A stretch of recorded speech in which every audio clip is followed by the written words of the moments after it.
Hello everyone and welcome to Motorcyclegear.com. Today we're taking a look at the 2024 Suzuki Hayabusa.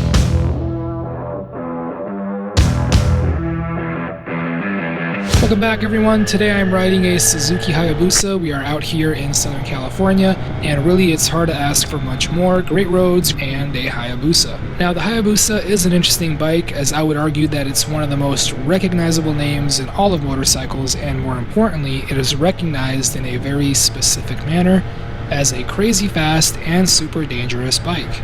I mean, I remember even as a 12-year-old when the Busa first came out, before I had ever ridden a motorcycle or even had the idea that one day I might want to, I knew the Hayabusa name. Now the Suzuki Hayabusa, or more correctly the Suzuki GSX 1300R or RR Hayabusa, has been around since 1999 and is currently in its third generation, with this being a 2024 model year in a very classic metallic matte black number 2 and glass sparkle black paint.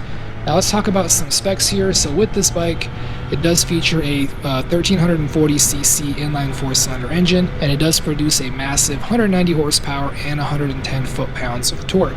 This is good enough to get you to 60 in about 2.6 seconds and to a top speed of about 186 miles per hour. Now the funny thing about the top speed is that it is a Nones gentleman agreement that started in 2001, where all bikes would top out at 300 kilometers per hour or 186 miles per hour. There is no doubt in my mind that the Busa will go much faster without being electronically limited. For those of you in the car world, this is kind of like the 276 horsepower gentleman's agreement that we saw with the Supra, the 300ZX, the Skyline GTR, and the RX-7, all making a claimed 276 horsepower max, and we all knew they all made much more. Anyway, let's go ahead and cover the rest of the specs and features. The Hayabusa is going to feature a 5.3 US gallon fuel tank, and it's said to get 35 miles per gallon. Stopping power is provided by dual 320mm discs. They are going to be clamped down by 4-piston Brembo Stellima calipers in the front and a 260mm disc in the back, clamped down by a single piston Nissan caliper in the rear. Obviously ABS is standard. Suspension is KYB in the front with an inverted telescopic setup with a link type single shock in the rear, and the Hayabusa does come with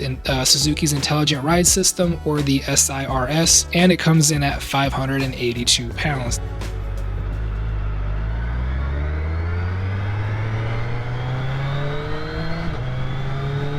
And now it's time for a bit of a history lesson. The Hayabusa name and the Japanese character that is used as its logo is Japanese for peregrine falcon, a bird that often is a metaphor of speed, as it has the ability to dive at a speed of 180 to 202 miles per hour, the fastest of any bird, and was particularly chosen because the peregrine falcon preys on blackbirds, which was no coincidence, as at the time of its release the fastest production bike was the Honda CBR 1100 XX Super Blackbird that the Hayabusa would eventually dethrone by a whopping 10 miles per hour. At first glance, the Busa looks pretty huge, especially compared to some of the smaller middleweight naked bikes that I am used to. It has absolutely massive stock exhausts, and as a whole seems like complete overkill for the road, and I have to assume by its shape and riding position that I would break my back after only about 60 minutes of riding it. A few things that I noticed right away was the inclusion of analog gauges, something that you rarely see nowadays, as everyone seems to be switching to single screens, and just the overall sleekness and shape of the bike, it looks really good. Okay, so now that I've been riding this bike for a while, the first thing that I'm completely surprised by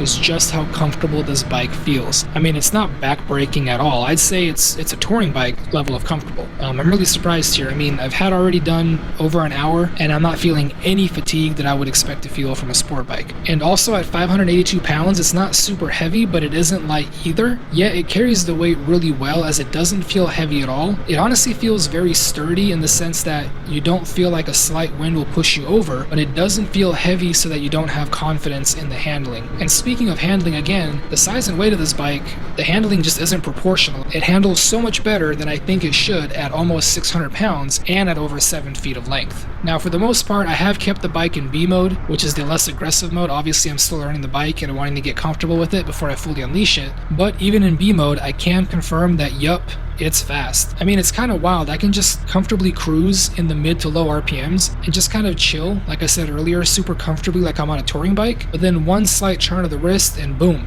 you're off to the moon. The power and speed are basically instantaneous. It's truly an amazing feeling having that range on a single bike. Honestly, from an initial ride standpoint, and keep in mind this is my initial impressions, I'll have a more detailed opinion once I get some more miles on this thing. I am expecting to do at least 250 to 300 miles, but initially I have no complaints. The power is amazing and addicting. Suspension is more than good enough for street use, as is the braking ability. Handling is superb. Quick shifter is like butter. I mean, it's really good, especially on the upshifts. Overall, I'm really impressed by the Hayabusa, and honestly, completely surprised. I really misjudged this bike. Don't get me wrong, I was right about the crazy fast and can kill you part with the speed, but everything else about it I completely misjudged. It is completely comfortable and completely manageable. Honestly, I could see myself using it for track days and racing, but then also for touring and even as a daily bike. That's a really hard thing for a bike to achieve, especially well, so let me put some more miles on it and I'll get back to you guys with some more thoughts on it. Alright, so now that I've done just over 300 miles on the Busa, I want to touch on a few more things. I mostly saw the Hayabusa as a really powerful sport bike that will go super fast and punish you with its net braking speed and back braking ergonomics. Well, as I mentioned before, the neck braking speed part was accurate, but the ergonomics not at all. The truth is, this bike is super comfortable, and make sure you hear what I'm saying here. I didn't say super comfortable for a sport bike or a hypersport. I said comfortable, period. After 300 miles, I have no issues, no back pain, and mind you, my back is more than happy to let me know when it isn't happy with me,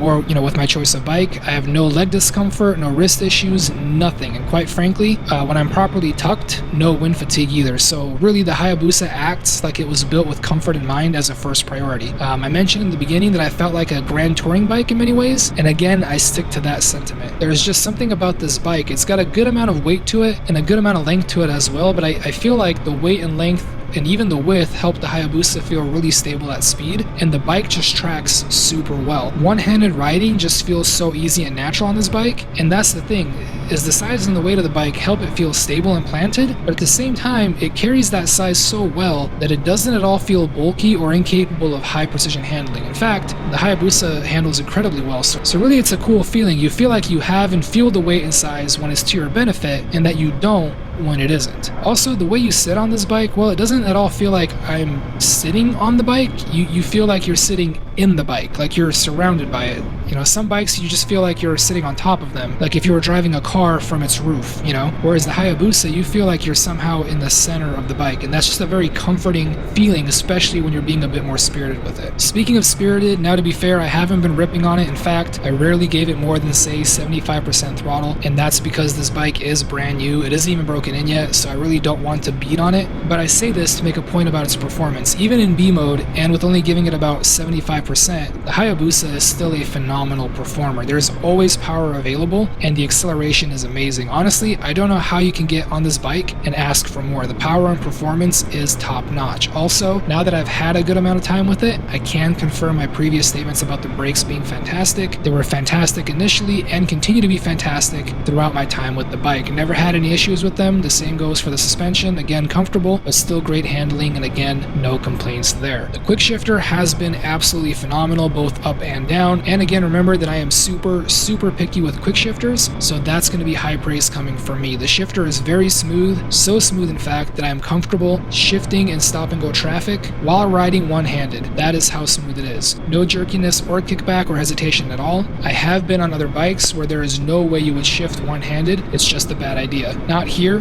not a problem at all. It's super smooth. Okay, so let's talk about some things that I don't like. I'm still not a fan of the exhausts. They are just massive to me and look funny. That would be probably something that I would have to fix immediately, with the aftermarket. But other than that, I have no real deal breakers with the Hayabusa. In fact, it's going to be very difficult to make my 5 things I don't like video. Okay, so let's go ahead and answer the 2 most important questions. First, is this bike worth buying? Oh yes, that is a big fat yes. If you are a seasoned rider or even a more mature intermediate rider, it is beyond worth buying. But do keep in mind, this bike is definitely not for beginners. But yeah, that's an easy question to answer. It's definitely worth the asking price and is a great bike. I'm definitely sold. And the second question, would I buy this bike with my own money? Well, funny enough, I'm currently making the short list of bikes that I want to consider for my next bike, and the Hayabusa is definitely on it. I would buy this bike with my own money. It is that good. I could easily see the Hayabusa being a forever bike. I am completely sold on the Hayabusa, and I can see why this bike has been a legend for so many years and generations. I completely completely misjudged it, and I'm really happy with what I have learned about it. Honestly, I have had the opportunity to ride a lot of cool bikes over the years, but I have a feeling that the Hayabusa is the bike that I will end up missing the most once I have to give it back. Alright guys and gals, that's going to be it for this video. Be sure to visit Motorcyclegear.com. We would love to help you out with your motorcycle gear needs. Remember, you can also hit us up via phone or email, and if you'd like to share your thoughts on this video or the Hayabusa, feel free to drop a comment down below. Thank you all for watching. Till next time.